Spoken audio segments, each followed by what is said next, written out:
اللہ کے رسول حضرت محمد مصطفیٰ صلی اللہ علیہ وآلہ وسلم بار بار امام حسین کو بلند کر کے دنیا کو یہ بتاتے تھے کہ یہ حسین مجھ سے ہے اور میں اس حسین سے۔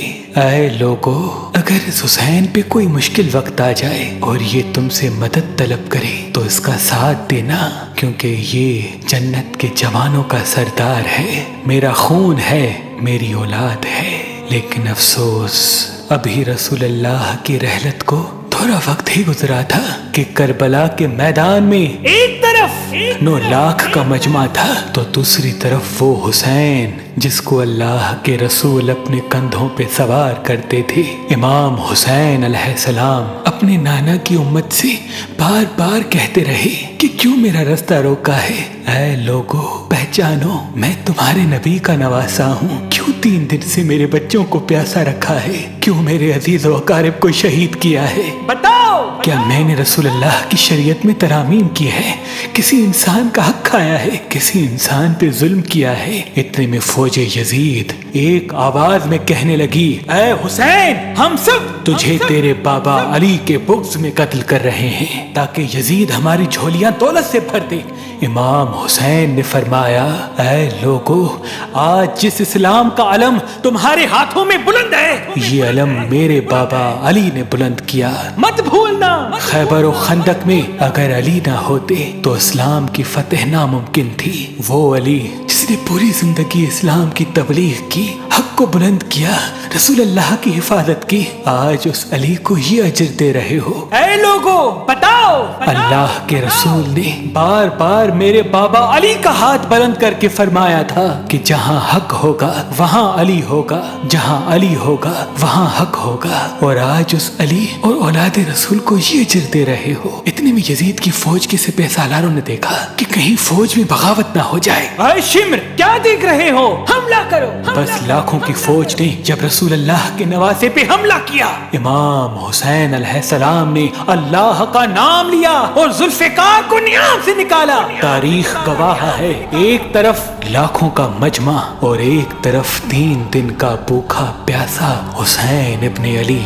زمین پہ اس طرح کی جنگ پہلے کبھی نہیں دیکھی تھی کہ ایک تنہا انسان لاکھوں کے مجمع کو اس طرح سے فنار کر رہا ہے کہ فوج اشکیا واپس پلٹ کے بھاگنے لگی۔ امام حسین فوج یزید سے مخاطب ہو کے فرماتے ہیں، آؤ، 3 دن کے بھوکے کی جنگ دیکھو، 3 دن کے پیاسے کی جنگ دیکھو، رسول کے اس نواسے کی جنگ دیکھو، اس کی جنگ دیکھو جس کا جوان بھائی مارا گیا، جس کے جوان بیٹے کو نظروں کے سامنے قتل کیا گیا، جس نے اپنے ہی ہاتھوں سے اپنے بچے کی قبر بنائی۔ امام حسین شیر کی طرح فوج یزید سے لڑ رہے ہیں۔ اتنے میں آواز غائب آتی ہے، حسین، تیرا اللہ تجھ سے راضی ہوا۔ بس اس صدا کا سننا تھا، امام حسین علیہ السلام نے اپنی ذوالفقار کو تھام لیا۔ اتنی میں عمر بن سعد کہتا ہے، شمر، کیا دیکھ رہے ہو؟ یہ علی کا شیر ہے، اس کو مات دینا ناممکن ہے، جاؤ خیموں کو آگ لگا دو۔ بس کچھ ظالموں نے بیبیوں کے خیموں کو آگ لگا دی اور کچھ امام حسین کو دور سے تیر مارنے لگے۔ امام حسین کبھی بیبیوں کے خیموں کی طرف بڑھتے ہیں، کبھی فوج کی طرف جاتے ہیں۔ عمر بن سعد اور شمر نے فوج کو 4 حصوں میں تقسیم کر دیا اور یہ کہا کہ کوئی بھی حسین کے قریب نہ جائے، جس کے پاس جو جو چیز ہے وہ دور سے حسین کو مارے۔ جس کے پاس نیزہ تھا اس نے نیزہ مارا، جس کے پاس تیر تھے وہ تیر مارتا رہا، جس کے پاس برچیاں تھی وہ برچیاں مارنے لگا۔ تاریخ نے لکھا جس کے پاس مارنے کے لیے کچھ نہ تھا وہ کربلا کی گرم زمین سے مٹی اٹھا کے امام حسین کی طرف پھینکتا رہا۔ امام حسین کے جسم مبارک پہ ہزاروں زخم لگتے رہے، آپ کے جسم مبارک پر اتنے تیر تھے کہ آپ کا جسم مبارک نظر تک نہیں آ رہا تھا۔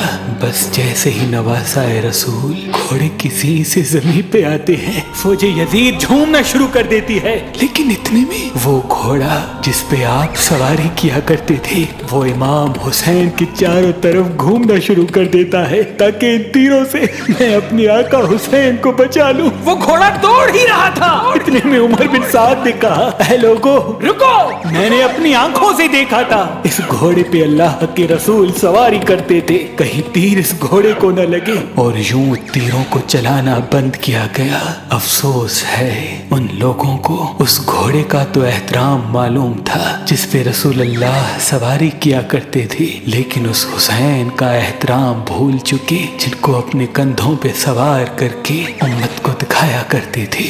बस इमाम हुसैन अलैहिस्सलाम ज़मीन करबला पे अपना सर रख के अल्लाह का शुक्र कर रहे हैं और वहाँ फौजी यजीद के मुख्तलिफ सिपाही इमाम हुसैन का सर काटने के लिए करीब आते हैं। जो भी करीब आके इमाम हुसैन के सर को देखे तो उसे इमाम हुसैन के चेहरे में रसूल अल्लाह का चेहरा नजर आए और वो चीख के दूर चला जाए। इतने में शिमर कहने लगा, ये काम मुझसे ही होना है। जैसे ही शिमर ने खंजर इमाम हुसैन के गले पे रखा तो वो देखे इमाम हुसैन के लब हिल रहे हैं। उसने सोचा, हमने हुसैन का पूरा खानदान कत्ल कर दिया, 3 दिन तक हुसैन के बच्चों को प्यासा रखा, शायद हुसैन हमें बद्दुआ दे रहे होंगे। सुनने के लिए कान करीब करे तो क्या सुने, इमाम हुसैन अलैहिस्सलाम अल्लाह की दरबार में अल्लाह की नेमतों का शुक्र कर रहे हैं कि ऐ अल्लाह तेरा शुक्र है कि इस अजीम इम्तिहान के लिए तूने इस हुसैन को चुना।